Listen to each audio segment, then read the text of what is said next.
All right. Good morning. I'm here today to tell you all why I believe that if the federal government were to reclassify marijuana from a Schedule I substance drug, that it would allow greater opportunity for research and development for its medical use.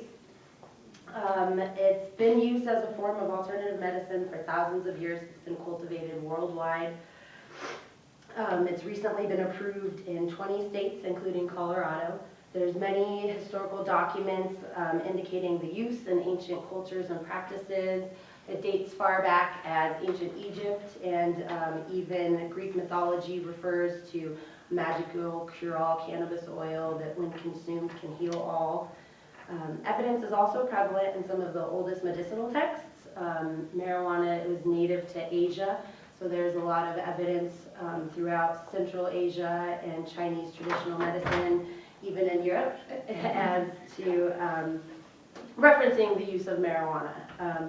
Also, many religions believe in the physiological and spiritual benefits. Rastafarianism, Hinduism, Buddhism, they all reference the use of cannabis in aid to meditation and in aid to reaching higher consciousness.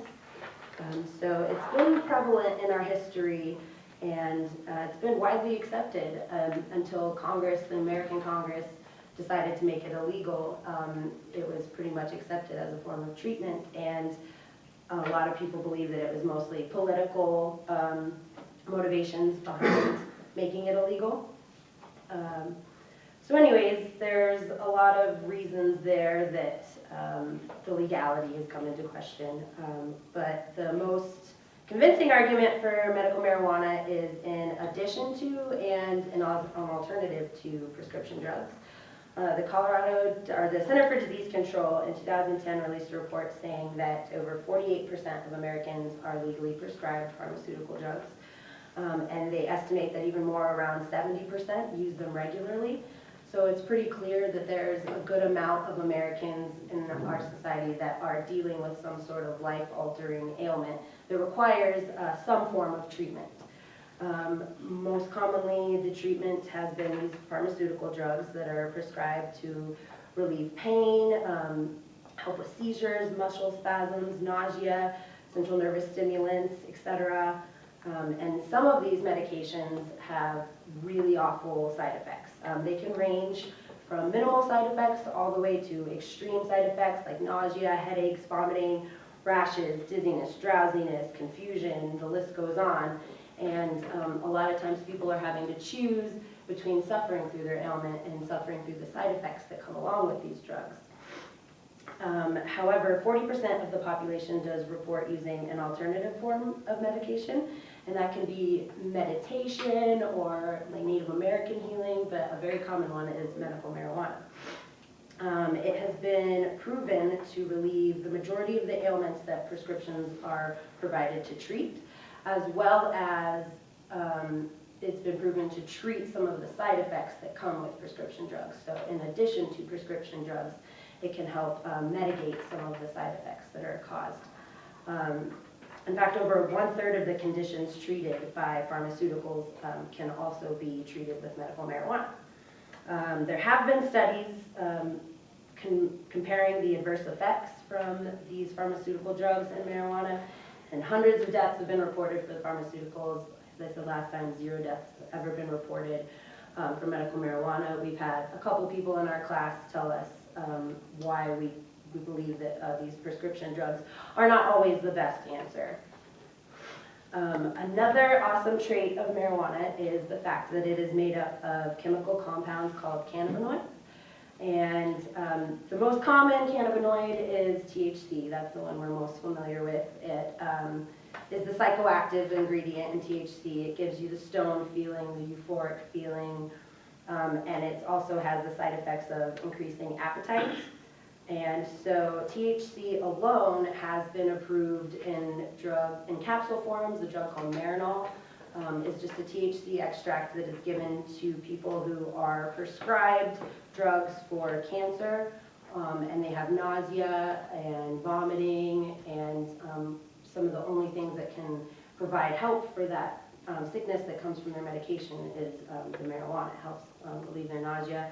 And people suffering from HIV and AIDS have been known to feel the benefits from increased appetite because a lot of the medications that they give them completely zero out their appetite, and the only way they're able to eat is getting high. So the most popular CBD in THC recently is, or in marijuana recently, is cannabinol. That's commonly referred to as CBDs.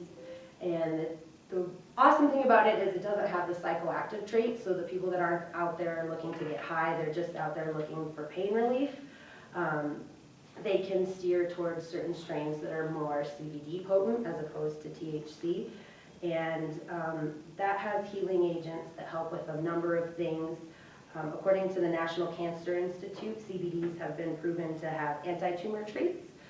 So they protect against developing tumors, and they've even been shown to reduce cell death in some certain types of cancer cells. So it's the closest thing to a cure for cancer that we've been able to find. And according to Dr. Jay Bostwick in a recent New York Times article, the human body is actually composed of endocannabinoid receptors. So in our central nervous system in our brain, we actually have places where we're designed to be able to interact with the cannabinoids from marijuana.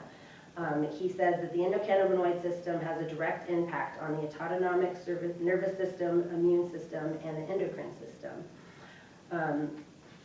So any of these issues that are related to that have been proven to have an effect from marijuana. So there's epilepsy, PTSD, alcoholism have all been linked to disruptions in the endocannabinoid system. So there's a reason there that we think that we might be able to provide help for them because of the endocannabinoid system.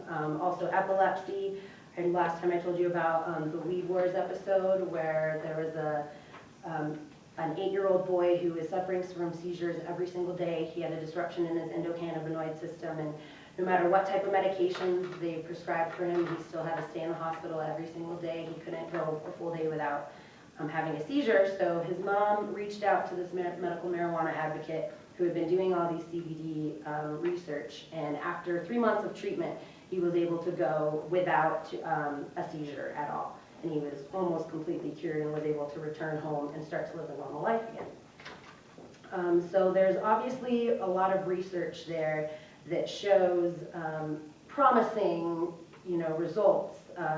But however, the federal government is really hindering a lot of research facilities because they're afraid of federal prosecution. I brought this poster today. It kind of gives you an idea of some of the research that has been going on currently. What we know about it, what we're learning about it, and there's a lot of information on it. It's a lot of really interesting, helpful stuff. But most of the articles and things that I've read, they always mention that there's a lot more that we can learn. There's a lot more to be discovered and a lot more to be utilized. However, most facilities are afraid to pursue it because of the threat of federal prosecution. As of now, the federal government has marijuana listed as a Schedule I substance, which means it's completely illegal across any board, even for medical research. To obtain it is just, possess it is illegal. Despite many attempts from various organizations to reschedule, the DEA has reconfirmed their stance as that they consider marijuana has a high potential for abuse, has no accepted medicinal value for treatment in the U.S. The American Medical Association last year encouraged a reschedule, and they said it was with the goal of facilitating conduct of clinical research and development of cannabinoid-based medicines. So basically what they're saying is that if they had the ability to research more, that there is the want and the need out there, and that the only thing stopping them is the federal government. So I believe that there is enough people suffering from these extreme, devastating illnesses. I see them every day at the dispensary that I work at. I met someone last week that came into my dispensary and said he wanted to thank the girl that he met with before because she gave him a sample and told him to smoke it in the morning. And for the first time in 8 years, he was able to eat breakfast. And it's not, taking those things for granted, you don't realize how important something like that is, where if all it is just a simple bowl to smoke, he can have pancakes for the first time in 8 years instead of going, to mid-afternoon to eat. It just seems to me that it's pretty obvious that it can help people, and if we have the ability to facilitate treatment for people, I feel like we have the obligation to. And the only thing that's stopping us is the threat of prosecution. I feel like it's necessary for the government to reschedule it and eliminate that fear to allow for medical research and development.